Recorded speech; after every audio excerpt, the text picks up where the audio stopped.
হয়ে যায়। মাল্লাহুল মাওলা ফালাহুল কুল, বান্দা যখন আল্লাহ হয়ে যায় আল্লাহ তার গোলাম হয়ে যায়। আল্লাহ নবী আঙ্গুলের ইশারা করেছে আকাশের চাঁদ টুকরো হয়েছে।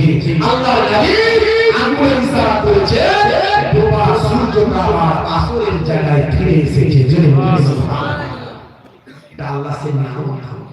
আল্লাহ বলছেন বান্দারে এত নিয়ামত দিয়ে তোদের কাছে একটা জিনিস চেয়েছি, তোরা আমার ইবাদত কর। তোরা আমার ইবাদত করি। ইবাদত মানে শুধু নামাজ নয়, ইবাদত মানে শুধু রোজা নয়। নামাজ রোজা তো ইবাদত বটে, তার সঙ্গে সঙ্গে আপনি একটা ছোট বাচ্চার সঙ্গে মুচকি হেসে সুন্দরভাবে কথা বলবেন, এটাও কিন্তু নবীর সুন্নাত, এটাও হলো ইবাদত। বড় একজন বয়স্ক মানুষ তাকে আপনি সম্মান করবেন, সুন্দরভাবে কথা বলবেন, তার সঙ্গে শ্রদ্ধার সঙ্গে কথা বলবেন, এটাও কিন্তু ইবাদত।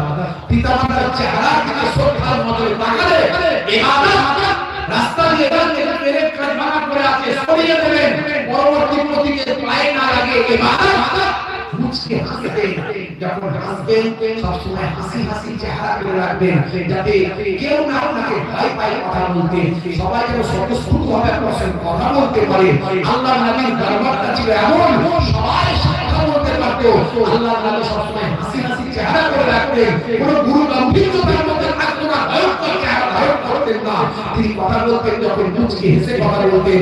আল্লাহ নবীর কথা, এই মুচকি হাসিটা, তাবাসসুম হাসিটা আপনি ব্যবহার করবেন, হাসলেও আপনার ইবাদত, কাঁদলে আপনার নামাজ, হাসলে আপনার ইবাদত। এর নাম হলো ইসলাম।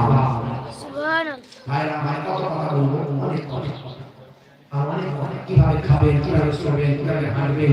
পরিপূর্ণ Islam is a complete code of life. আপনার পরিপূর্ণ জীবন ব্যবস্থা, ঘুম থেকে ওঠা থেকে ঘুমাতে যাওয়া পর্যন্ত সব নবীর তরিকায় যদি আপনি করেন, সবটাই ইবাদত করে। সুবহানাল্লাহ। আপনি ওজনে পাকাবেন না, মিথ্যা কথা বলবেন না। বলতে হুজুর মিথ্যা কথা না বললে ব্যবসা হবে না। আমি বললাম ভুল কথা, আমার নবী শিখিয়েছেন ব্যবসা করতে।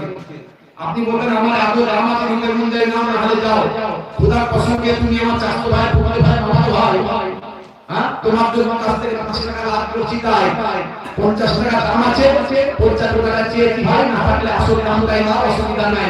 এই করে মিথ্যা কথা বলে 50 টাকায় দিলে অথচ মালটা খেয়েছিল 30 টাকা। এটা চলবে না। তুমি বলতে আমার এই দাম আছে না, নিশ্চয় ব্যবসা ঠকাবে না, খারাপ মাল দেবে না। সব ইবাদত কিন্তু আপনি শুধু নিয়ত রাখবেন যে আমার নবীর তরিকায় আমি জীবন যাপন করছি, তাহলে আপনি ইবাদতের সওয়াব পাবেন। জয় বলে সুবহানাল্লাহ। আর আল্লাহ বলেন ইবাদত ছাড়া অন্য কোনো উদ্দেশ্যে আমি আল্লাহ তোমাকে সৃষ্টি করি না। মা খলাকতুল জিন্না ওয়াল ইনসা ইল্লা লিয়াবুদুন।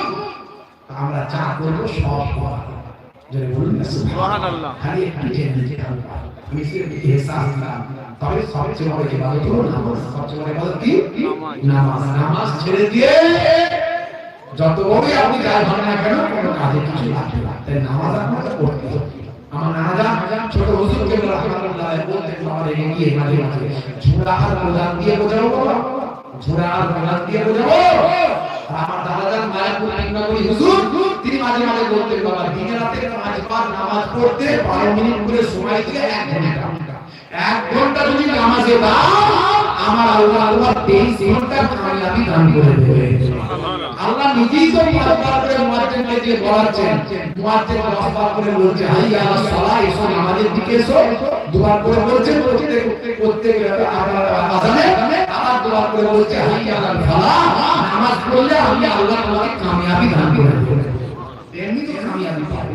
নামাজ ছাড়বেন না, সবচেয়ে বড় ইবাদত নামাজ ছাড়বেন না। আরেকটা কথা বলবো, আপনারা ফুটবলার সাইকেল মানুষ, দাদা পীরের ভালোবাসার মানুষ, কি বলবো, মুখের দাড়িটা রাখবেন।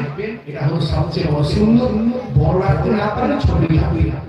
নাই হচ্ছে কারণ ভালো something is greater than nothing. ছোট হলেও রাখবেন।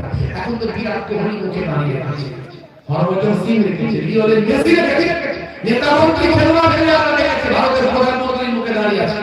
আগে এক্স প্রধানমন্ত্রীর মুখে দাঁড়িয়েছিল।